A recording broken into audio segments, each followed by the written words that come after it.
வணக்கம் friends, Shri Balaji Kandasamy. TN TET ஸ்டூடெண்ட்டுக்கான இது வந்து கிளாஸ் வீடியோஸ். இது டோட்டலி பார்த்திங்கன்னா நம்ம ஆல் சப்ஜெக்ட் வந்து தொடர்ந்து கிளாஸஸ் கொடுத்துருவோம். ஏற்கனவே நான் சொல்லியிருப்பேன், கண்டென்ட் வீடியோஸ் வந்து 200 வீடியோஸ் நான் கொடுப்பேன்னு சொல்லியிருந்தேன். அது வந்து உங்களுக்கு அடுத்தடுத்து வர ஆரம்பிச்சிடும். இது வந்து டெட் என்ன ஸ்டூடெண்ட்டுக்கான இந்த science class videos. Totally science என்ன இருக்குது, 6 to 12 என்னென்ன இருக்குது அப்படிங்கிறத நம்ம கிளாஸ் வீடியோஸாக கொடுத்துட்டு அது வந்து உங்களுக்கு ரெகுலராக வந்துடும். சரி, அதன் அடிப்படையில் இன்னைக்கு நம்ம பார்க்குறது வந்து ஃபர்ஸ்ட் பார்த்திங்க அப்படின்னா மனித உறுப்பு மண்டலங்கள் அப்படிங்கிறது தான் நமக்கு ஃபர்ஸ்ட் நம்ம எடுக்கக்கூடிய டைட்டில். இதுல இருந்து வரிசையாக வரக்கூடிய அந்த ஜுவாலஜி, பயாலஜியில் வரக்கூடிய, அதாவது பாட்னி அண்ட் ஜுவாலஜியில் வரக்கூடிய அத்தனை கண்டென்ட் உங்களுக்கு வரிசையாக வீடியோஸாக வந்துடும். கிளாஸ் வீடியோஸாக உங்களுக்கு வந்துட்டே இருக்கணும். ஒரு இது கூட உங்களுக்கு வர விடாது, அதாவது ஒரு லைன் கூட உங்களுக்கு விடாம வரிசையா 6 to 12 இருக்கக்கூடிய அந்த கண்டென்ட் பூரா உங்களுக்கு வந்துடும். சரி, ஃபர்ஸ்ட் வந்து உறுப்பு மண்டலம் அப்படிங்கிறத நம்ம ஃபர்ஸ்ட் பார்க்குறோம். ஃபர்ஸ்ட் பார்த்தீங்கன்னா 8 பிரதான உறுப்பு மண்டலங்கள் இருக்கு. கிளாஸ் வீடியோஸ்னு சொல்லிட்டு பார்த்தீங்கன்னா பாயிண்ட்ஸ் நம்ம பார்க்கும்பொழுது நிறைய வரிசை உங்களுக்கு வந்துட்டு தான் இருக்கும். இது வந்து பாத்தீங்கன்னா இம்பார்ட்டன்ட் ஏரியா, அதாவது கண்டென்ட் வீடியோ நான் சொன்ன பாருங்க, அது தனி இது தனி, இது வந்து கிளாஸ் வீடியோ. சரிங்களா? அதை நான் திரும்ப சொல்றதுக்கு காரணம் என்ன, அது இதுவும் போட்டு குறைக்க கூடாது. இதுதான் ஃபர்ஸ்ட் கண்டென்ட் போல இதே மாதிரி எல்லா கண்டென்ட்டும் இருக்கும்னு நினைக்க வேண்டாம். இது வந்து ஸ்டார்டிங் வந்து பாத்தீங்கன்னா உறுப்பு மண்டலங்கள் அப்படிங்கிறது வந்து 6வதுல இருந்து +2 வரைக்கும் உங்களுக்கு இருக்கு. 6வதுல பாத்தீங்கன்னா இது பேசிக் கான்செப்ட் இதுல இருக்கும். ஸோ பேசிக்ல இருக்கிறது வச்சு நீங்க எல்லாத்தையும் முடிவு பண்ணிடுவாங்க. ஆனா நமக்கு வந்து பேசிக்ல இருந்து இன்னும் இதே மனித உடல் உறுப்பு மண்டலங்களும் அமைப்பின் செயல்பாடுகளும் சொல்லிட்டு +2ல இருக்கிறது இருக்கு. அதுல நிறைய பாயிண்ட்ஸ் இருக்கு. அதுல எக்ஸாம் பாயிண்ட் ஆஃப் வியூ வருது. ஏன் இதை நான் இப்படி கொடுக்குறேன் அப்படின்னா, ஃபர்ஸ்ட் ஸ்டார்டிங் வந்து நம்ம எம்எஸ் ஸ்டூடெண்ட் வந்து சயின்ஸ், மேத்ஸ் படிச்சிருப்பீங்க, இல்லை மற்ற டாபிக்ல படிச்சிருப்பீங்க. சயின்ஸை வந்து ஃபர்ஸ்ட் கொஞ்சம் கொஞ்சமா உள்ள கொண்டு போவோம். முதல்ல ஈஸியான கண்டென்ட்டை ஃபர்ஸ்ட் உள்ள கொண்டு போவோம். முதல்ல உறுப்பு மண்டலம் அப்படிங்கிறது அடிப்படை திசுக்கள் அப்படிங்கிறது வந்து செல், திசு இப்படி வருது பாருங்க. அந்த அடிப்படை திசுக்களான ஒன்னா சேர்ந்த ஒரு உறுப்புகளுடைய கூட்டமைப்பு தான் அப்படின்னு சொல்லிட்டு சொல்லப்படுது உறுப்பு மண்டலம் அப்படின்னா. உறுப்புகள் ஒன்னா சேர்ந்து ஒரு குறிப்பிட்ட வேலையை செய்கிறது உறுப்பு மண்டலம் அப்படின்னு சொல்லுவோம். இதெல்லாம் ஏன் இவ்வளவு தூரம் சொல்றேன்னா, டெஃபினிஷன் இதுல கொடுத்துட்டு இருக்காங்க. சரிங்களா? இந்த டைட்டில் வரக்கூடிய முக்கியமானது, நம்ம உடம்புல 8 உறுப்பு மண்டலங்கள் இருக்கு. இது வரிசையா நான் இதில் எழுதியிருப்பேன். எலும்பு மண்டலம், தசை மண்டலம், செரிமான மண்டலம், சுவாச மண்டலம், ரத்த ஓட்ட மண்டலம், நரம்பு மண்டலம், நாளமில்லா சுரப்பி மண்டலம், கழிவுநீக்க மண்டலம் அப்படின்னு சொல்லிட்டு வரிசையா 8 மண்டலங்கள் நமக்கு இதில் கொடுத்துருக்கோம். இந்த 8 மண்டலங்கள்ல முதல்ல வந்து பாத்தீங்க அப்படின்னா எலும்பு மண்டலம் அப்படிங்கிறது வந்து நம்ம பார்ப்போம். அதாவது மனித உடலோட உறுப்பு மண்டலோட அமைப்பு, அதோட வேலைகள், அதோட பணிகளை பத்தி தான் இந்த டாபிக் ஃபுல்லா நம்ம பார்க்க போறோம். அதாவது பேசிக்கா ஒரு சில பாயிண்ட்ஸ் வந்து ஸ்டார்டிங் இந்த மாதிரி ஏரியால இருந்து ஒரு கொஸ்டின்ஸ் நமக்கு வருது. அதே மாதிரி ஒரு மண்டலம் எடுத்துக்கிறாங்கன்னு வச்சுக்கோங்களேன். இப்ப நாளமில்லா சுரப்பி மண்டலம் இருக்கு அப்படின்னா அது வந்து பிட்யூட்டரி, தைராய்டு அப்படி இருக்குது பாருங்க. அதுல இருந்து ஒரு கேள்வி ரொம்ப டீப்பா உள்ள போய் கேட்கறாங்க. ஸோ பேசிக்கா ஒரு கொஸ்டின்ஸ் கேட்கறாங்க. அப்ப நம்ம ஸ்டார்டிங்ல இருந்து படிக்கணும்னு ஆரம்பிக்கிறவங்க வந்து முதல் கிளாஸாக நம்ம பாத்தீங்கன்னா பேசிக் கண்டென்ட் இதுல வரும். எலும்பு மண்டலம் அப்படிங்கிறது எலும்புகள், குருத்தெலும்புகள், அது மட்டும் இல்லாம மூட்டுகளால் ஆனது அப்படின்னு சொல்லிட்டு ஒரு டெஃபினேஷன் கொடுத்துருப்பாங்க. தசைகள் இணைக்கிறதுக்கு ஏற்ற பகுதியா எலும்புகள் இருக்கு. இது ஒரு பாயிண்டா மைண்ட் வச்சுக்கோங்க.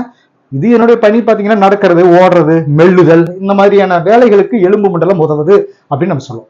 மனிதனுடைய எலும்பு மண்டலம் 206 எலும்புகள் ஆனது அப்படின்னு சொல்லி ஸ்டார்டிங்ல பாத்தீங்கன்னா குழந்தையா பிறக்கும் பொழுது 300 எலும்புகள் இருக்கும். அது வளர ஒன்னோட வந்து ஜாயிண்ட் ஆகி கடைசி 206 எலும்புகள் இருக்கு அப்படின்னு சொல்றோம். தசை நார்கள் எலும்புகளை தசைகளோட இணைக்குது அப்படின்ற ஒரு மெசேஜ் உள்ள வச்சுக்கோங்க. எலும்பு மண்டலம் 2 பிரிவுகளா பிரிச்சிருக்கு. 2 பிரிவு, ஒன்னு அச்சு சட்டகம், இன்னொன்னு இணையுறுப்பு சட்டகம் அப்படின்னு ஸ்டார்டிங்ல. அச்சு சட்டகம் அப்படிங்கிறது இது மனித உடல்ல செங்குத்தான அச்சு உருவாக்குது. அதாவது மண்டையோடு, முதுகெலும்பு தொடர் பின்னாடி வருது பாருங்க, அந்த முதுகெலும்பு தொடர், விலா எலும்பு கூடு, இதெல்லாம் பாத்தீங்கன்னா அச்சு சட்டத்துல வரக்கூடிய பாட்டுன்னு சொல்லும். இணையுறுப்பு சட்டகம் அப்படிங்கிறது மார்பு வளையங்கள், இருப்பணிகள், இப்படி கிராஸா கைகால் எலும்புகள், இது எல்லாத்தையும் வந்து இணையுறுப்பு சட்டங்கள் அப்படின்றதுல கொண்டு போய் வச்சிருப்பாங்க. இதுல ஃபர்ஸ்டா மண்டையோடு அப்படிங்கிற இந்த இதுல இருந்து நம்ம என்னென்ன பாயிண்ட்ஸ் வந்து நம்ம தெரிஞ்சு போறோம் அப்படின்னா, மண்டையோடு அப்படிங்கிறதுல அதாவது மண்டையோட்டுல இதுல இருக்கிறது பாத்தீங்கன்னா முக எலும்புகள் இருக்கு. முக எலும்புகள் இது மூளை, அப்ப முகத்தோட உள்ளமைப்பை பாதுகாக்குங்கிறது ஒரு மெசேஜ். இதுல வாய்க்குழியோட அடித்தளம் இருக்குது பாருங்க, அதுல இருக்கக்கூடிய ஹயாய்டு எலும்பு, அதை நான் நோட் பண்ணிப்பேன். ஹயாய்டு எலும்பு இதை மனப்பாடம் பண்ணிக்கோங்க. அது இருக்கு, இந்த மண்டையோட்டுல இருக்கு அப்படிங்கிற ஒரு மெசேஜ். கூடவே செவி அதாவது காது, செவி சிறிய எலும்புகள் அப்படின்னு சொல்றது. உள்ளுக்குள்ள வந்து சிற்றெலும்புகள் இருக்கு. அது சுத்தி எலும்பு, பட்டடை எலும்பு, அங்கவடி எலும்பு அப்படின்னு இந்த மண்டையோட்டுல உள்ள இருக்கக்கூடிய கண்டென்ட் இருக்கு. மனிதனுடைய முகத்திலேயே இந்த கீழ் தாடை எலும்பு இருக்குது பாருங்க, இது மட்டும் தான் ரொம்ப பெருசு. அதே மாதிரி உறுதியானதும் ரொம்ப உறுதியா இருக்கும். அதனாலதான் எலும்பெல்லாம் பிடிச்சி கடிக்கிறோம் அப்படிங்கிற மாதிரி சொல்லலாம். தொடை பீமர், இது வந்து நீளமான எலும்பு. அதாவது மனித உடல்ல இருக்கக்கூடிய எலும்புகள் நீளமானது பீமர் தொடை எலும்பு. ரொம்ப கடினமானது, ரொம்ப டைட், என்ன சொல்றது, உறுதியாகவும் அதே மாதிரி ரொம்ப என்ன சொல்றது வலிமையா இருக்கிறது வந்து கீழ்தாடை எலும்பு, இந்த ரெண்டுக்கு ஒரு வித்தியாசம் பார்த்துக்காங்க. சரிங்களா? முதுகெலும்பு தொடர் அப்படிங்கிறதுல பாருங்க, அதே மாதிரி பாத்தீங்கன்னா நம்ம செவியில் இருக்கிறதுல வந்து ஸ்டாட்டஸ் அப்படிங்கிறது இருக்கிறதுலே சிறிய எலும்பு நம்ம சொல்றோம். சரிங்களா? இது இன்னும் பின்னாடி நான் சொல்றேன். இப்போ முதுகெலும்பு தொடர் அப்படிங்கிறது பாத்தீங்கன்னா இதுல வந்து மண்டையோட்டோட அடிப்புறத்துல இருந்து ஸ்டார்ட் ஆகுது. இது வந்து ஒரு பாயிண்ட்ஸ் வச்சுக்கோங்க. அடிப்புறத்துல இருந்து ஸ்டார்ட் ஆகுது. இது வந்து தண்டுபடத்தை பாதுகாக்குது முதுகெலும்பு. இது சிறிய முள்ளெலும்பு தொடர்களால் உருவாக்கப்பட்டது அப்படின்ற ஒரு பாயிண்ட்ஸ் மெயின் வச்சுக்கோங்க. விழா எலும்பு கூடு அப்படிங்கிறது இதுல இருந்து கண்டினியூவா இருக்கிறது. விழா எலும்பு கூடு 12 இணைகள் இருக்கிற ஒரு வளைஞ்ச தட்டையான விழா எலும்புகள். இப்ப விழா எலும்புகள் வளைஞ்ச தட்டையான விழா எலும்புகளை கொண்டது அப்படின்னு சொல்லுவோம். இது வந்து பாத்தீங்கன்னா ஹார்ட், இதயம், நுரையீரல் இந்த மாதிரியான உடல் உறுப்புகளை பாதுகாக்குது அப்படின்னு சொல்லுவோம். பாருங்க, ஒவ்வொரு முக்கியமான உறுப்புகளுக்கும் பாத்தீங்க அப்படின்னா எலும்பு வந்து ரொம்ப சேஃபா இருக்கும். பாருங்க, இதயத்துக்கு வந்து விழா எலும்பு கூட, நுரையீரல் ரொம்ப முக்கியமானது, அதையும் சேஃபா இருக்கும். மூளை அதோட முக்கியம், அதுக்கு வந்து மண்டையோட இதெல்லாம் பாதுகாக்குது. கை கால் எலும்புகள் அப்படிங்கிறதுல இதுல இருக்கிற இன்னொரு விஷயம், மனிதனுடைய கைகள் எலும்புகள் 2 இணைகள் இருக்கு, 2 செட் இருக்குன்னு நம்ம சொல்லுவோம். ஒண்ணு இதுல பாத்தீங்கன்னா முன்னங்கை பின்னக்கால் அப்படின்னு ஒரு இதை 2 பிரிச்சிருப்பாங்க. முன்னங்கை எலும்புகள் பிடிக்கிறது, எழுதுறது இந்த மாதிரியான வேலைகளை செய்யுது. சரி, இந்த மாதிரி செயல்களை செய்யறது. பின்னங்கால் எலும்புகள் நடக்கிறது, உட்காருது, இந்த மாதிரியான வேலைகளை செய்யுது. இப்ப எலும்பு வளையம் அப்படின்னு சொல்லிட்டு இப்ப தனியா இதுல இன்னொன்னு பார்ப்போம். எலும்பு வளையம் பாருங்க, அங்கவடி எலும்பு நம்ம ஏற்கனவே செவியில் இருக்கக்கூடிய இந்த அங்கவடி எலும்பு நம்ம பார்த்திருப்போம். இதனுடைய லென்த் பாத்தீங்கன்னா 2.8 mm. சரிங்களா? இதுல பாத்தீங்கன்னா அங்கவடி எலும்பு இருக்கிறதுல ரொம்ப சின்ன எலும்புன்னு நம்ம சொல்லலாம். இப்ப எலும்பு வளையம் அப்படிங்கிறத பாத்தீங்கன்னா இதுல இருக்க டெபினிஷன் வந்து அச்சு சட்டகத்தோட முன்னங்கால்களையும், அதாவது முன்ன கைகளையும் கைகளையும் கால்களையும் இணைக்கிறது வந்து மார்பு வளையம் அப்படின்னு சொல்லிட்டு சொல்லப்படுது. சரிங்களா? அதாவது அச்சு சட்டகத்தோட முன்ன கைகளையும் பின்னங்கால்களையும் சரிங்களா இணைக்கிறதுக்காக மார்பு வளையம், அதே மாதிரி இடுப்பு வளையம் இருக்கு அப்படின்னு சொல்லப்படுது. அதே மாதிரி நம்ம உடம்புல இருக்கிற ரொம்ப சின்ன எலும்பு உள் காதுல இருக்கக்கூடிய, இது ரொம்ப முக்கிய, ஸ்டாட்டஸ் அங்கவடி எலும்பு அப்படின்னு சொல்றது 2.8 mm கொண்டது. Very very important. இது அடிக்கடி எக்ஸாம் கேட்டிருக்காங்க. சரிங்களா? அப்ப நம்ம உடம்புல இருக்க நீளமான எலும்பு தொடை எலும்பு, அதுக்கு பேரு பீமர் அப்படின்னு சொல்லுவோம். சரி, குழந்தைகள்ல வந்து பிறக்கும் பொழுது பாத்தீங்கன்னா 300 எலும்புகளுக்கும் அதிகமாக, 300க்கும் அதிகமான எலும்புகளோட தான் பிறக்குது. அவங்க வளர்றப்ப சில எலும்புகள் வந்துட்டு இணைஞ்சி ஒன்னா மாறிடுது. அதனால மனிதனுடைய எலும்பு கூட்டுல வந்து 206 எலும்புகள் இருக்கு அப்படிங்கிற ஒரு பாயிண்ட்ஸை மேல் வச்சுக்கலாம். அடுத்து இது வந்து எலும்புகள் இருந்து இருந்த முக்கியமான விஷயத்தை பார்த்தோம். அடுத்து தசை மண்டலத்துல வந்து நம்ம என்ன, இதெல்லாம் பேசிக் பாயிண்ட்ஸ் தான். இன்னும் நம்ம இதுல டீஃபா அடுத்தடுத்த கிளாஸஸ்ல கொண்டு போவோம். இது வந்து 6th லெவல்ல இருக்கக்கூடிய கண்டென்ட் தான். இன்னும் நம்ம +2 லெவல்ல இருக்கிறது வந்து இன்னும் அடுத்தடுத்த கிளாஸஸ்ல நம்ம கொண்டு போவோம். அடுத்து தசை மண்டலம், தசைகள் சுருங்கி விரியக்கூடிய தன்மை இருக்கு அப்படிங்கிறது ஒரு முதல் பாயிண்ட்ஸ். அதனால அது வந்து உடல் அசைவுக்கு உதவுது அப்படிங்கிறது இன்னொன்னு வச்சுக்கோங்க. உடம்புல 3 வகையான தசைகள் இருக்கு. அது பாத்தீங்கன்னா எலும்பு தசைகள், மென் தசைகள், எலும்பு மென் இதய தசைகள் அப்படின்னு சொல்லிட்டு சொல்லுவோம். எலும்பு தசைகள், மென் தசைகள், இதய தசைகள். தசைகளால தள்ள முடியாது, பட் இழுக்கத்தான் முடியும். இது வந்து பாத்தீங்கன்னா ஒரு பொருள் இப்படி தள்ளுறதுங்கிறது அது தசைகள் செய்யற வேலை இல்லை. இப்படி இழுக்கும் பொழுது பாத்தீங்கன்னா எல்லா தசைகளும் வேலை செய்யும். ஸோ இழுக்க மட்டும்தான் முடியும் அப்படிங்கிறது ஒரு முக்கியமான பாயிண்ட்ஸ். மூட்டுகள்ல எலும்புகளை அசைக்கிறதுக்கு 2 தசைகள் தேவைப்படுது மூட்டுகள்ல. சரிங்களா? ஒரு தசை சுருங்குறப்ப இன்னொன்னு விரிவடையும். கையை நீட்டுறப்ப பார்த்தீங்கன்னா மேல்புறம் இருக்கிற இருதலை தசைகள் தளர்வடையும், பின்புறம் இருக்கக்கூடிய முத்தலை தசைகள் வந்து அதுக்கு தகுந்த மாதிரி சுருங்கும். சரிங்களா? இது வந்து நம்ம ஃபீல் பண்ணலாம் இப்படி இருக்கும் பொழுது பாத்தீங்கன்னா. முன்னங்கையை மேலையும் கீழையும் அசைக்கிறப்ப பாத்தீங்கன்னா இருதலை தசை, முத்தலை தசைன்னு சொல்லிட்டு இந்த 2 வகையான தசைகள் வந்து தேவைப்படுது. நம்ம முன்ன கையை தூக்கி உயர்த்துறப்ப, இப்படி தூக்குறப்ப பாத்தீங்கன்னா இருதலை தசைகள் வந்து சின்னதாயிடும். அதே சமயத்துல பின்னாடி இருக்கக்கூடிய இந்த முத்தலை தசைகள் வந்து முத்தலை தசை விரிஞ்சு கையை மேல உயர்த்துறதுக்கு உதவுது அப்படிங்கிற கண்டனம் மேல் வச்சுக்கோங்க. நாம முன்னங்கையை கீழே இறக்குறப்ப முத்தலை தசை விரிஞ்சு கீழே இறக்குறப்ப இது விரிஞ்சு இங்க இருதலை தசைகள் வந்து சுருங்க ஆரம்பிச்சோம். சரிங்களா? கீழே இறக்குறதுக்கு இது உதவுதுன்னு சொல்லுவோம். அடுத்து எலும்பு தசை அப்படிங்கிறது ரொம்ப ரொம்ப முக்கியமான ஒரு இது. நமக்கு இதுல ஒரு எக்ஸ்ட்ராவா ஒன்று கூட வச்சுக்கலாம். எலும்பு தசைங்கிறது வந்து பாத்தீங்கன்னா எலும்பு தசைகள் நமது உடம்புல இருக்கக்கூடிய எலும்புகள் கூட இணைஞ்சு செயல்படக்கூடியது. அது ஒரு முக்கியமான பாயிண்ட் வச்சுக்கோங்க. நம்ம விருப்பத்துக்கு ஏற்ற மாதிரி செயல்படுறதுனால இதை இயக்கு தசைகள். நம்ம விருப்பத்துக்கு நம்ம இப்ப நினைச்சோம் அப்படின்னா அது செய்யணும், அது இயக்க தசைகள்னு சொல்றோம். எடுத்துக்காட்டா கைகள் இருக்கக்கூடிய தசைகள் நம்ம சொல்லுவோம். நெக்ஸ்ட் மென் தசைகள். இதுல வந்து இருக்கக்கூடிய முக்கியமான பாயிண்ட்ஸா பாத்தீங்கன்னா மென் தசைகள் ரொம்ப சாஃப்டா இருக்கக்கூடிய, அதாவது உணவு குழல், சிறுநீர்ப்பை, தமனிகள் அப்படின்னு பல உள்ளுறுப்புடைய சுவர்கள்ல இருக்கக்கூடியது வந்து மென் தசைகள் சொல்லுவோம். இது நம்ம விருப்பத்துக்கு ஏற்ற மாதிரி செயல்படாது. ஆனா இது கட்டுப்படாத இயங்கு தசைகள்னு சொல்லப்படுது. நெக்ஸ்ட் இதுல இதய தசைகள் அப்படின்னு சொல்லிட்டு நம்ம பாத்தீங்கன்னா ஹார்ட்ல இருக்கக்கூடிய அந்த இதய தசைகள் பாத்தீங்கன்னா இதயத்தோட சுவர் இதய தசைகளால் ஆனதுன்றது ஒரு பாயிண்ட் மைண்ட்ல வச்சுக்காங்க.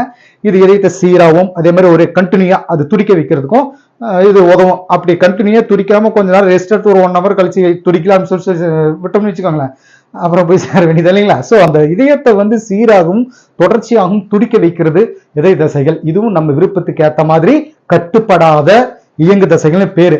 ஒருவேளை நம்ம விருப்பத்துக்கு தகுந்த மாதிரி இதய தசைகள் கட்டுப்பட்டுச்சுன்னு வச்சுக்கோங்க, நான் சொல்றப்பதான் நீ துடிக்கணும், நான் சொல்றப்ப நீ துடிக்க கூடாதுன்னு சொல்லிட்டு ஒரு ஆப்ஷன் இருந்துச்சுன்னு வச்சுக்கோங்களேன், ஏதோ ஒரு பிரச்சனை வருது வீட்டுல, இதயமே துடிக்காத நில்லு அப்படின்னா அவளா போய் சேர்ந்தான் இல்லைங்களா. சோ அந்த மாதிரி கட்டுப்படாத சில தசைகள் இருக்கிறது தான் நல்லது.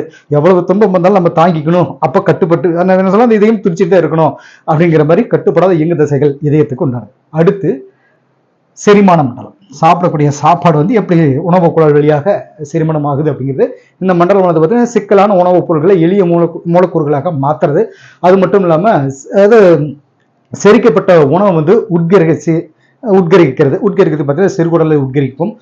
முதல்ல இங்கிருந்து நம்ம ஸ்டார்டிங்ல பாத்தீங்க அப்படின்னா உமிழ்நீர்ல இருக்கக்கூடிய அந்த பெப்சின் தண்ணி இந்த மாதிரி விஷயங்கள்லாம் போயிட்டு நம்ம சாப்பாடு இருக்க கார்போஹைட்ரேட் இதெல்லாம் போயிட்டு உள்ளுக்குள்ள போயிட்டு இறப்பையில HCl ஹைட்ரோகுளோரிக் அமிலம் இதாகி அதுக்கப்புறம் லாங்கர் ஹால் திட்டுகள் இருக்கக்கூடிய அந்த ஆல்பா பீட்டா கதிர்கள், இன்சுலின், குளுக்கோகான் இதெல்லாம் சுரந்து அப்புறம் பித்தனூர் சுரந்து அப்புறம் அதுக்குள்ள ஜீஜினம் அப்படின்னு சொல்லிட்டு அந்த இதுல நம்ம சிறுகுடல்ல போகும்பொழுது பார்த்தீங்கன்னா சிறுகுடல்ல போயிட்டு சின்ன சின்ன மூலக்கூறுகளா இருக்கக்கூடிய அந்த உணவுப் பொருட்களை ரத்தம் மற்ற உடல் உறுப்புகளுக்கு எடுத்துட்டு போகும். இது செரிமான மண்டலத்தினுடைய ஒரு ஃபங்க்ஷன். உணவு குழாயோட தொடர்பு இருக்கக்கூடிய செரிமான சுரப்பிகளை உமிழ்நீர் சுரப்பி ஸ்டார்டிங்ல இருந்து, அப்புறம் கல்லீரல், அப்புறமா கணையம் இதெல்லாம் சொல்லலாம். இப்ப கணையம் அப்புறம் இதெல்லாம் இருக்கு. இது செரிமான பாதையில உணவு செரிமானம் நடக்கிறப்ப உதவியா செரிமான நொதிகளை சுரக்குது அப்படின்னு ஒரு லைன்ல நம்ம புக்கில் முடிச்சோம். உணவு குழல் பாத்தீங்கன்னா 9 மீட்டர் நீளம் கொண்டது. உணவு குழல் இருக்கிற ஒரு தசையாலான ஒரு நீண்ட குழல். சிறுகுடல்ல உட்கிரகத்தில் நடக்கிறது இது நல்லா தெரியும். இப்போ இதுக்கு முன்னாடி பாத்தீங்கன்னா அந்த செரிமான மண்டலத்தினுடைய அந்த பார்ட்ஸ் ஃபர்ஸ்ட்ல இருந்து ஸ்டார்டிங் வரைக்கும், அதாவது வாய்க்குழி, தொண்டை, உணவு குழல், அதே மாதிரி இறப்பை, சிறுகுடல், பெருங்குடல், மலம்னு சொல்லிட்டு போயிட்டு இருக்கும். இப்போ செரிமான சுரப்பிகள் வெரி இம்பார்ட்டன்ட். இதுல நமக்கு எக்ஸாம்ல அடிக்கடி கொஸ்டின் கேட்டே இருக்காங்க. உமிழ்நீர் சுரப்பிகள் இதுல பாத்தீங்கன்னா ஸ்டார்ச், அதாவது உமிழ்நீர் சுரப்பிகள், இறப்பை சுரப்பிகள், கல்லீரல், அதே மாதிரி சிறுகுடல் இதெல்லாம் சொல்லலாம், குடல் சுரப்பிகள்னு சொல்லலாம். இப்போ வாய் அப்படிங்கிறது பாத்தீங்கன்னா உமிழ்நீர் சுரப்பிகள் சொல்றது. அதாவது உணவு வாய்க்குள்ள நுழைஞ்சதுக்கு அப்புறம் பாத்தீங்கன்னா பற்கள், நாக்கு, உமிழ்நீர் உதவியோட செரிமானம் ஸ்டார்ட் ஆகுது. அப்ப உமிழ்நீர் சுரப்பிகள் உமிழ்நீரானது உலர்ந்த உணவு, அதாவது பாத்தீங்கன்னா ட்ரையா தான் இருக்கும் சாப்பாடு, அதை ஈரப்பதமா இப்ப மாத்திர பாத்தீங்கன்னா உமிழ்நீர் உதவுது. அப்ப என்ன ஈரப்பதமா மாத்தி விழுங்குறதுக்கு ஏற்ற மாதிரி அது மாத்திடும். சரிங்களா. அது மட்டும் இல்லாம உமிழ்நீர் இருக்கக்கூடிய இந்த ஸ்டார்ச் சிதைக்கக்கூடிய அமைலேஸ் நொதி பாக்டீரியாக்களை கொண்டுட்டு கரைக்கக்கூடிய காரணிகளும் இருக்கு. அதாவது பாக்டீரியாக்கள் நம்ம சாப்பிட்ற பாக்டீரியாக்களும் இருக்கு, வைரஸ்கள் இருக்கு, நம்ம கிட்ட நோய் எதிர்ப்பு சக்திகள் இருக்குனால அதை கொன்னுடும். சரிங்களா. சோ உமிழ்நீர்ல ஸ்டார்ச் சிதைக்கக்கூடிய அமைலேஸ் நொதியும் இருக்கு, பாக்டீரியாவை கொண்டுட்டு கரைக்கக்கூடிய காரணிகளும் இருக்கு. சரிங்களா. நெக்ஸ்ட் இதுல கல்லீரல் அப்படின்ற பார்த்தோம்னா ரத்தத்துல இருக்கக்கூடிய உணவு சத்து பொருட்கள் அதே மாதிரி சிறுகுடல்ல இருந்து கல்லீரல் வழியா போகுது. இந்த இடத்துல வடிகட்டப்பட்டு சரிங்களா உடைக்கப்பட்டு புரதங்களா உற்பத்தி ஆகுது. சரிங்களா. மாவு பொருள்களானது குளுக்கோஸ் அப்புறம் கிளைகோஜனாக மாத்தி பித்தநீர் உற்பத்தி ஆகுது. இந்த குளுக்கோஸ், கிளைகோஜன் இதெல்லாம் பாத்தீங்க அப்படின்னா நாம சாப்பிட்ற கார்போஹைட்ரேட் குளுக்கோஸை சேஞ்ச் ஆகுது. அது இன்சுலின் அந்த வேலை செய்யும். அது நம்ம வேலை செஞ்சு முடிச்சிட்டோம் அப்படின்னா அந்த உணவுப் பொருள் எரிக்கப்பட்டுரும். அப்படி எரிக்கப்படாத குளுக்கோஸை மறுபடியும் கிளைகோஜனை சேஞ்ச் பண்ணி கல்லீரலையும் சதையிலும் கொண்டு போய் சேமிச்சு வச்சிரும். அது இன்சுலின். அப்படி ஒரு வேலை பின்னாடி ஒரு காலகட்டத்தில் வேலை செய்யும் பொழுது அங்க இருக்கிற கிளைகோஜனை மறுபடியும் குளுக்கோஸை சேஞ்ச் பண்ணி கொண்டு போற ஆள் யாருன்னா குளுக்கோகான். ஸோ இந்த மாதிரி வேலைகள் எல்லாம் இன்னும் நம்ம டீஃபா நம்ம +2 போய் பார்க்க போறோம். சரிங்களா. +1 +2 அந்த மாதிரி வரும்போது நம்ம ஃபுல்லா பார்க்க போறோம். இப்போ அடுத்து இரைப்பை, HCl ஹைட்ரோகுளோரிக் ஆசிட் தான் உணவை சேமிச்சு வைக்கிறதுக்கும் செரிக்கிற இடமாகவும் இந்த இரைப்பை இருக்கு. இரைப்பை நீரானது கோலை, நொதிகள், அதே மாதிரி ஹைட்ரோகுளோரிக் ஆசிட் இதெல்லாமே அதுல இருக்கு, இரைப்பையில இருக்கு, நம்ம அதுல படிப்போம்.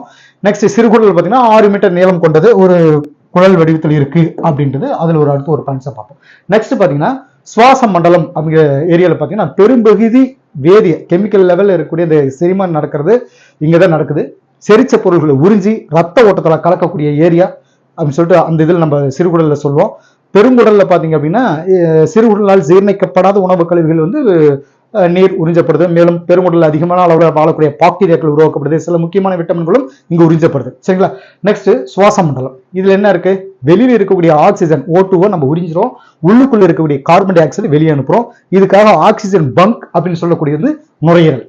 இதுல நாசி துளைகள் இருந்து நாசி குழி, தொண்டை, குரல்வளை, மூச்சுக்குழல், நுரையீரல்கள் இது எல்லாமே அடங்கக்கூடியது சுவாச மண்டலம் அப்படின்னு சொல்லுவோம். இதன் மூலமா தூய்மையான காத்தை நம்ம உள்ள இழுத்துக்கிறோம். ஆக்சிஜன் உள்ள இழுத்துட்டு நுரையீரல்ல காத்துக்கும் ரத்தத்துக்கும் இடையில, அதாவது O2 அப்படின்னா ஆக்சிஜனும் CO2 கார்பன் டை ஆக்சைடும் பரிமாற்றம் நடக்குது அப்படின்ற ஒரு மெசேஜ் நம்ம தெரிஞ்சுக்கலாம். குரல் வரை, அதாவது எபிக்ளாட்டிஸ் அப்படின்னு சொல்லக்கூடிய குரல் வலை அப்படிங்கிற அமைப்பு சுவாச பாதைக்குள்ள உணவு போறத தடுக்குது. இப்ப பாத்தீங்கன்னா உணவு குழல் தனியா இருக்கும், மூச்சுக்குழல் தனியா இருக்கும். இதை வந்து தடுக்கக்கூடிய ஆள் யார் அப்படின்னா, சாப்பிட்றப்ப சாப்பாடு ஒரு குழல் வழியா போயிடணும், காற்று வந்து பாத்தீங்கன்னா தனியா போகும். இப்ப நம்ம சாப்பிடும்போது பேசக்கூடாதுன்னு சொல்றோம், என்ன ரீசன் அப்படின்னா, அப்ப உணவு குழலும் காட்டுக்குழல் ஓப்பன் ஆகும்போது காட்டுக்குழல போய் உணவு விழுது, அப்ப வந்து புறையிடுது, தும்ம ஆரம்பிச்சிடும், ரொம்ப பெரிய இதாகுன்னு சொல்ற மாதிரி அப்ப வந்து காட்டுக்குழல போய் இதாயிடும். அப்ப இந்த பிரச்சனை வராம இருக்கிற தடுக்கிற ஆள் யாருன்னா குரல் வலை மூடி, அதாவது எபிக்ளாட்டிஸ் அப்படின்னு சொல்லிட்டு அவங்க சொல்லுவாங்க. நெக்ஸ்ட், உணவு போறதை தடுக்குது. நுரையீரல்ல சுவாச உறுப்புகள் நுரையீரல் ரொம்ப முக்கியமானது தான். பொதுவாக காற்று குழாய் அப்படின்னு சொல்லப்படுது. மூச்சுக்குழல் அப்படிங்கிறது ஒரு லைன் நமக்கு தெரியும், அதாவது மூச்சுக்குழல் மார்பு அறைக்குள்ள நுழைஞ்சதும் 2 கிளைகளா, 2 மூச்சு கிளைகளா பிரிஞ்சு வலது இடது நுரையீரல்களுக்குள்ள நுழைஞ்சு பல நுண்குழல்களா உள்ள போயிட்டு கடைசியில நுண் காற்று பைகள் அப்படின்னு சொல்லக்கூடிய அல்வியோலி அப்படின்னு சொல்லுவாங்க, அல்வியோலைகள் அதன் மூலமாக திறக்குது. நுரையீரல் சுத்தி 2 அடுக்கள் கொண்ட ஒரு பாதுகாப்பு படலம் இருக்கு, அதுக்கு பேரு ஃப்ளூரா. இது எக்ஸாம் பாயிண்ட் ஆஃப் வியூல ரொம்ப ரொம்ப முக்கியமானது, சரிங்களா? ஃப்ளூரா அப்படின்னு பேரு. வாயுக்களுடைய ஊடுருவல், அதாவது இந்த O2, அதாவது ஆக்சிஜனும் கார்பன் டை ஆக்சைடு நுண்காற்று பையை சுத்தி இருக்கக்கூடிய மெல்லிய சுவர் வழியா நடக்குது அப்படிங்கிற ஒரு முக்கியமான பாயிண்ட்ஸ் வச்சுக்கோங்க.